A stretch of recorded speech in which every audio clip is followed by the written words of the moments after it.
अस्सलाम dear students, आज हम लोग अपना 10th क्लास का केमिस्ट्री का पहला ऑनलाइन लेक्चर स्टार्ट करने जा रहे हैं, जो कि हमारा चैप्टर नंबर 9 है। 10th क्लास का ये चैप्टर नंबर 1 है, लेकिन अगर हम लोग 9th क्लास की केमिस्ट्री की अगर तरतीब देखें तो ये चैप्टर नंबर 9 बनता है, जिसका नाम केमिकल इक्विलिब्रियम है। आप लोग पहले रिएक्शंस के बारे में पढ़ चुके हैं, लेकिन इस चैप्टर के अंदर हम लोग रिएक्शंस को पहले डिटेल से डिस्कस करेंगे और बाद में उन रिएक्शंस के लिहाज से हम लोग केमिकल इक्विलिब्रियम को डिस्कस करेंगे। सबसे पहले हम लोग इस चैप्टर के शॉर्ट क्वेश्चंस को करेंगे, जिसके बाद शॉर्ट क्वेश्चंस कंप्लीट हो जाने के बाद इस चैप्टर के हम लोग बाद में एमसीक्यूज़ और इसके लॉन्ग क्वेश्चंस करेंगे। हमारा पहला जो क्वेश्चन है इसके अंदर वो है केमिकल रिएक्शन।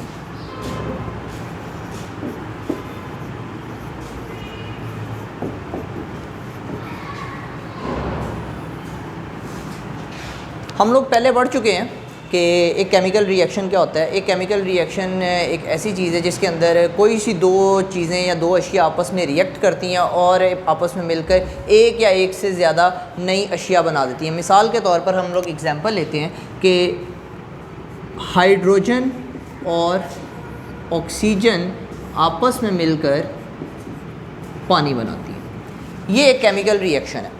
अब इस केमिकल रिएक्शन को ऑब्वियसली बैलेंस भी करना पड़ेगा, तो अगर हम लोग इसको 2 से मल्टीप्लाई करते हैं और यहाँ पे भी 2 से मल्टीप्लाई करते हैं तो ये एक बैलेंस्ड केमिकल रिएक्शन है।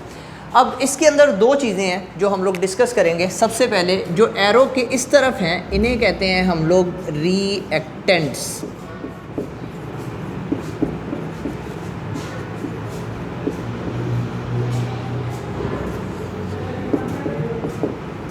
जबकि एरो के जो दूसरी तरफ है इसे हम लोग कहते हैं प्रोडक्ट्स।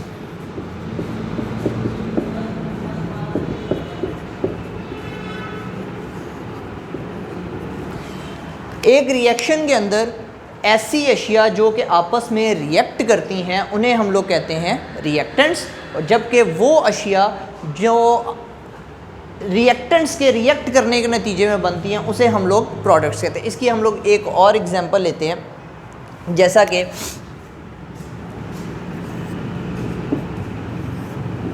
कार्बन और ऑक्सीजन आपस में मिलके कार्बन डाइऑक्साइड बनाती। इसके अंदर ये जो कार्बन और ऑक्सीजन है ये हमारे पास रिएक्टेंट्स हैं, जबकि ये कार्बन डाइऑक्साइड जो है ये हमारे पास प्रोडक्ट्स। अब जो एक केमिकल रिएक्शन होता है इसकी दो टाइप्स होती हैं। एक होता है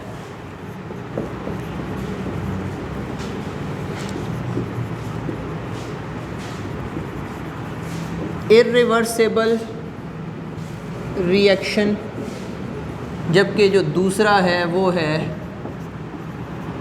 रिवर्सिबल रिएक्शन।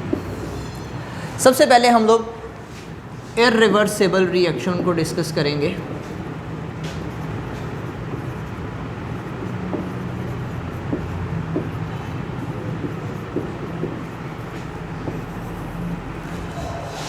इर्रिवर्सिबल रिएक्शन क्या होता है? ये जो हम लोगों ने अभी ये जो पानी वाली एग्जांपल हम लोगों ने डिस्कस की थी ये एक इर्रिवर्सिबल रिएक्शन ही है।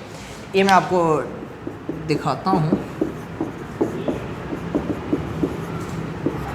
ये जो है एक इर्रिवर्सिबल रिएक्शन, ये एक ऐसा रिएक्शन होता है जिसके अंदर रिएक्टेंट्स जो हैं वो मुकम्मल तौर पर प्रोडक्ट्स में तब्दील हो जाते हैं, यानी ये रिएक्शन कंप्लीट हो जाता है। ये रिएक्शन जो है इसके अंदर रिएक्टेंट्स जो हैं वो ख़त्म हो जाते हैं और प्रोडक्ट्स जो हैं वो बाकी बच जाते हैं, प्रोडक्ट्स बन जाते हैं। ऐसे रिएक्शन को हम लोग इर्रिवर्सिबल रिएक्शन कहते हैं और इसको एक सिंगल एरो के ज़रिए डिनोट किया जाता है।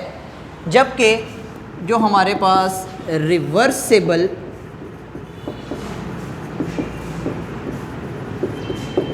रिएक्शन है, रिवर्सिबल रिएक्शन एक ऐसा रिएक्शन होता है जिसके अंदर रिएक्टेंट्स आपस में मिलके प्रोडक्ट्स बनाते हैं और प्रोडक्ट्स दोबारा डीकम्पोज होकर या आपस में रिएक्ट करके दोबारा रिएक्टेंट्स बनाना शुरू कर देते हैं। इसकी एक एग्जांपल है हाइड्रोजन प्लस आयोडीन।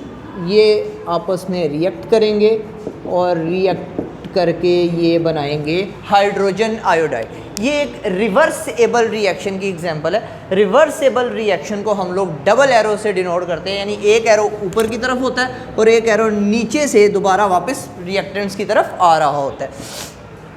इस रिएक्शन की जो डेफिनेशन है वो हम कुछ इस तरह से करेंगे, ऐसा रिएक्शन जिसमें रिएक्टेंट्स मिलके प्रोडक्ट्स बनाते हैं और प्रोडक्ट्स दोबारा रिएक्ट करके रिएक्टेंट्स बनाते हैं, उसे हम लोग कहते हैं रिवर्सिबल रिएक्शन।